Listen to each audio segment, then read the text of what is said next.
रजत जी, मुझे खाना बनाने का बहुत शौक है और मैं अपने इसी शौक को अपने काम में बदलना चाहती हूँ। ये तो बहुत अच्छी बात है पायल।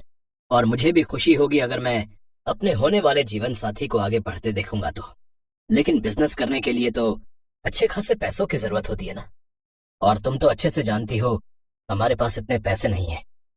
बिजनेस में पैसा लगाना रिस्क की बात है। ठीक है, कोई बात नहीं जी। ये कहानी है पायल की, जिसको कुकिंग का बड़ा शौक था। उसकी शादी शहर में रहने वाले एक मिडिल क्लास लड़के रजत के साथ हो जाती है। रजत शहर में अपने माता पिता और बहन के साथ रहता था, जबकि पायल एक गरीब घर की लड़की थी जो गांव से ब्याह कराई थी। रजत और पायल की शादी को कुछ दिन ही हुए थे। एक रोज दफ्तर से घर लौटते वक्त रजत 2 पिज्जा ले आया। आज से पहले पायल ने कभी पिज्जा नहीं देखा था, खाना तो बहुत दूर की बात है। वो पिज्जा को बड़े गौर से घूर रही थी। ये देख उसकी ननद चांदनी ने कहा, अरे क्या बात है भाभी, आप इसे ऐसे क्या घूर रही हो? नहीं, वो मैंने आज से पहले कभी ये नहीं खाया। क्या नहीं खाया?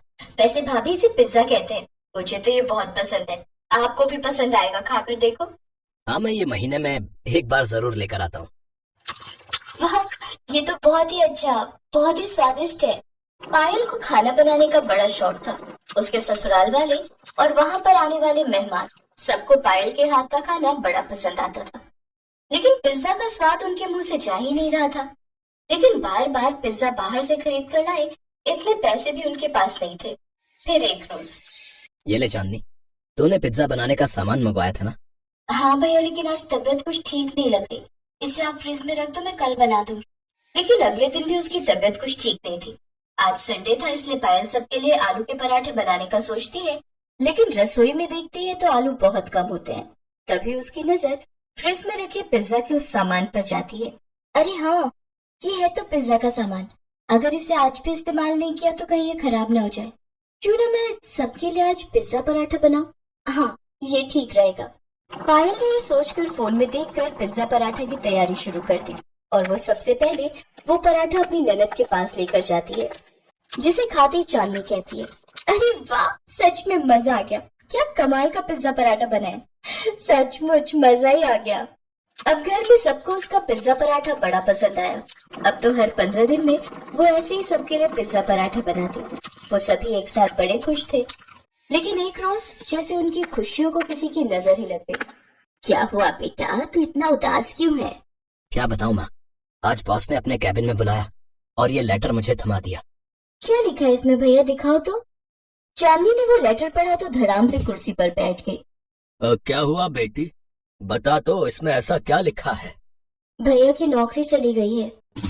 ये सुनकर सबका चेहरा उतर गया। आप सब टेंशन मत लो, मैं जल्द ही कोई ना कोई नौकरी ढूंढ लूंगा। तू जानता है ना बेटा, पहले ही तुम्हें कितना समय लगा था ये नौकरी ढूंढने में। आजकल नौकरी मिलना इतना आसान नहीं है बेटा। और आप घबराइए मत, हम कोई खुद का काम शुरू कर लेंगे। बच्चों वाली बातें मत करो पायल, तुम अच्छे से जानती हो ना कि अपना बिजनेस शुरू करने के लिए कितने पैसों की जरूरत होती है। भाभी बिल्कुल ठीक कह रही है भैया, और जरूरी तो नहीं कि काम कोई बड़ा ही शुरू करो।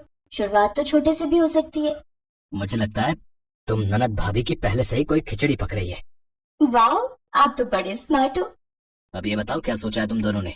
आप तो जानते ही हो भैया, भाभी के हाथों में कमाल का जादू है, इसलिए हमने मिलकर पिज्जा पराठा बनाकर बेचने का सोचा है। ठीक कह रही हो, काम शुरू करने में कोई बुराई तो है नहीं।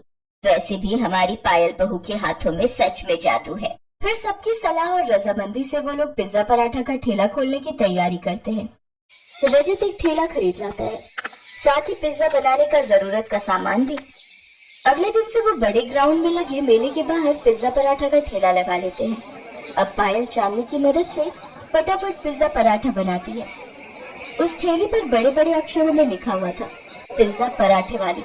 ये अलग सा नाम सुनकर लोग उसके पास आते हैं। अरे वाह, पिज्जा पराठा सुनने में कुछ अलग लगता है। बताइए तो कैसा पिज्जा पराठा है ये? जी, हमारे पास पिज्जा पराठा चीज वाला, प्याज वाला और टॉपिंग वाला हर तरह का मिलता है। बताइए तो कौन सा लगा दूं आपको? यार सुमित, टॉपिंग पराठा खाकर देखते हैं, कुछ अलग लग रहा है। फिर वो टॉपिंग पिज्जा पराठे को ऑर्डर देते हैं। पायल जल्दी से उन्हें पिज्जा पराठा बनाकर देती है, जिसे खाते ही वो दोनों पिज्जा पराठे की तारीफ करते हैं। अब पराठे का नाम सुनकर और भी लोग उसके पास आते हैं। अब बच्चे भी उसके हाथ के बने पिज्जा पराठे खाकर खुश हो जाते हैं। पहले ही दिन उनके पिज्जा पराठे की धूम मच जाती है। शाम को वो सब जब घर आते हैं तो पहले दिन की कमाई देखकर हैरान रह जाते हैं। अब ये तो कमाल हो गया। मुझे तो लगा था लोगों को 6-7 महीने लग जाएंगे ये समझने के लिए कि पिज्जा पराठा भी कोई चीज होती है, लेकिन आजकल के नौजवान पीढ़ी तो पिज्जा का नाम सुनकर ही जैसे खाने चली आई। पहले दिन ही हमने इतनी कमाई कर ली। इतनी तो मैं हफ्ते भर में भी नहीं कमा पाता था। सच कहूँ तो पहले मुझे बड़ी घबराहट हो रही थी, लेकिन जब उन लोगों ने उसे खाया और उसकी तारीफ की तो मैं तो बहुत खुश हुई। हाँ भाभी, देखा सब कैसे आपके अलग अलग पिज्जा पराठे के दीवाने हो गए थे। अब हर रोज वो इस तरह सुबह काम पर निकल जाती और शाम तक पिज्जा पराठा बनाकर बेचती। लेकिन फिर एक रोज वहाँ पर एक पुलिस वाला आया। ये क्या ठेला लगा रखा है यहाँ? चलो चलो ये जगह खाली करो। यहाँ सिर्फ 1 महीने तक ही परमिशन थी, जब तक बगल के ग्राउंड में मेला लगा हुआ था। अब मेला खत्म तो अब तुम्हें ये ठेला भी यहाँ से हटाना होगा। साहब, हमें नहीं पता था कि हम सिर्फ मेले तक ही यहाँ ठेला लगा सकते हैं। साहब, मेरे पति की नौकरी चली गई है, घर में पूरे सास ससुर और साथ में जवान ननद है साहब। इन सबका और अपना पेट पालने के लिए हमें कुछ तो करना होगा ना। उसकी बातें सुनकर उस पुलिस वाले को उन पर दया आ गई और उसने उन्हें वहाँ पर ठेला लगाने की अनुमति दे दी। फिर पायल उस पुलिस वाले को भी अपने हाथ का बना पिज्जा पराठा खाने को देती है, जिसे खाते ही वो पुलिस वाला खुश हो जाता है। अरे वाह, क्या लाजवाब स्वाद है। मजा आ गया। लगाओ लगाओ, बेफिक्र होकर तुम अपना ठेला यहाँ पर लगाओ। मैं देखता हूँ कौन तुम्हें यहाँ से हटाता है। ये कहकर पुलिस वाला वहाँ से चला जाता है। अब उनके पास ग्राहक आने शुरू हो जाते हैं। अब वो खूब पैसे कमाने लगते हैं। अब रजत भी अपने काम को बढ़ाने में अपनी पत्नी की मदद करता है।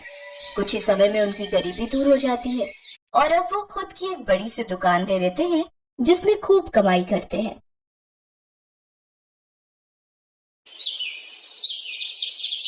नागपुर में रतन नाम का एक आदमी अपनी पत्नी रजनी और बेटी सोमा के साथ रहता था। रतन की पिज्जा शॉप की एक छोटी सी दुकान थी, जिसमें वो पिज्जा बनाकर बेचा करता था। उसके हाथ के पिज्जा खाकर गांव में सभी उसकी जमकर तारीफ करते थे। वाह भाई, क्या स्वाद है रतन भाई। हाँ, कमाल का पिज्जा बनाते हो भैया तुम तो। भले ही तुम्हारी दुकान थोड़ी छोटी है, लेकिन सस्ते दाम होने के कारण हम गरीब भी इस पिज्जा का आनंद ले सकते हैं। हाँ, ये तो बस आप सबकी दुआएं और ऊपर वाले की मेहरबानी है, जो दाल रोटी का गुजारा निकल ही आता है। रतन अपनी छोटी सी दुकान से थोड़ी बहुत कमाई कर लेता था, जिससे वो बहुत खुश था। लेकिन एक रोज जब वो दुकान में ओवन में पिज्जा बना रहा था, वो अचानक से ओवन में ब्लास्ट हो गया और उसकी पूरी दुकान में आग लग गई। साथ ही रतन भी उस आग की चपेट में आ गया। बचाओ बचाओ। आग में झुलसने के कारण रतन के दोनों हाथ जल गए। अब उसने बिस्तर पकड़ लिया। ये क्या हो गया रजनी? मेरी तो कुछ समझ में नहीं आ रहा। अब घर कैसे चलेगा? कमरे का भाड़ा, सीमा की स्कूल की फीस और घर का खर्चा अब कैसे होगा? ना तो दुकान रही और ना ही मैं ठीक रहा। आप दुखी क्यों होते हैं जी? आपकी जान बच गई, यही हमारे लिए काफी है। और घर की चिंता आप मत कीजिए, मैं कुछ न कुछ काम ढूंढ लूंगी। रजनी ने रतन को तसल्ली देने के लिए ऐसा कह तो दिया, लेकिन सच तो ये था कि वो खुद नहीं जानती थी कि अब उसका घर कैसे चलेगा। उसने अगले दिन से काम ढूंढना शुरू कर दिया। बड़ी मुश्किल से उसे एक घर में खाना बनाने और झाड़ू पोछा करने का काम मिल गया, जिससे उसे कुछ आमदनी होने लगी। लेकिन एक रोज, रजनी ये लो तुम्हारी पगार, अब से सारा हिसाब बराबर। अब से कल तुम काम पर मत आना, क्योंकि इनका ट्रांसफर दूसरे शहर में हो गया है और अब हम सब वहीं शिफ्ट हो रहे हैं। ये सुनकर रजनी परेशान हो गई। उसने कहीं और काम ढूंढने की बहुत कोशिश की, लेकिन उसे कहीं काम नहीं मिला। माँ, बहुत दिन हो गए पिज्जा खाए हुए। जब से बाबा की दुकान चली है तब से हमने पिज्जा खाया ही नहीं। आज मेरा मन पिज्जा खाने का कर रहा है, तुम मेरे लिए बना दो ना पिज्जा। लेकिन वो बनेगा किसमें? मशीन तो। तभी उसकी नजर रसोई में रखी बड़ी कढ़ाई में जाती है, जो उसकी माँ ने उसे दहेज में दी थी। पिज्जा? हाँ, बन जाएगा पिज्जा। रजनी जल्दी से बाजार जाती है और पिज्जा बनाने का जरूरी सामान ले आती है। फिर घर पर ही कढ़ाई में पिज्जा बनाकर तैयार करती है। उस पिज्जा को खाकर तो रतन और सोमा भी हैरान थे, क्योंकि वो तो बाजार में मिलने वाले पिज्जा से भी ज्यादा स्वादिष्ट था। रजनी अब गांव में छोटा सा ठेला लगाकर उसमें कढ़ाई पिज्जा बनाकर बेचने लगती है। उसके ठेले पर कढ़ाई पिज्जा का स्वाद चखने के लिए पहले ही दिन लोगों की भीड़ लगना शुरू हो जाती है और कढ़ाई पिज्जा खाकर तो वो सब खुशी हो जाते हैं। वाह वाह भाई वाह, क्या स्वाद है। इसका स्वाद तो पहले के पिज्जा से भी ज्यादा स्वादिष्ट है भैया। हाँ, ऐसा लग रहा है जिंदगी का असली मजा तो कढ़ाई पिज्जा खाने में ही है। वाह वाह भाभी, आपने तो कमाल ही कर दिया। जी शुक्रिया। अब रजनी के उस छोटे से ठेले पर दुकान से भी ज्यादा कमाई होने लगती है। लोग उसके कढ़ाई पिज्जा का वीडियो बनाकर सोशल मीडिया पर डाल देते हैं। अब रजनी खूब कमाई करने लगी। रजनी अब रतन का इलाज अच्छे अस्पताल में करवाती है, जहाँ कुछ ही दिनों में वो भी ठीक हो जाता है। अब वो भी रजनी के साथ उसका हाथ बटाता है और दोनों पति पत्नी मिलकर खूब पैसे कमाते हैं।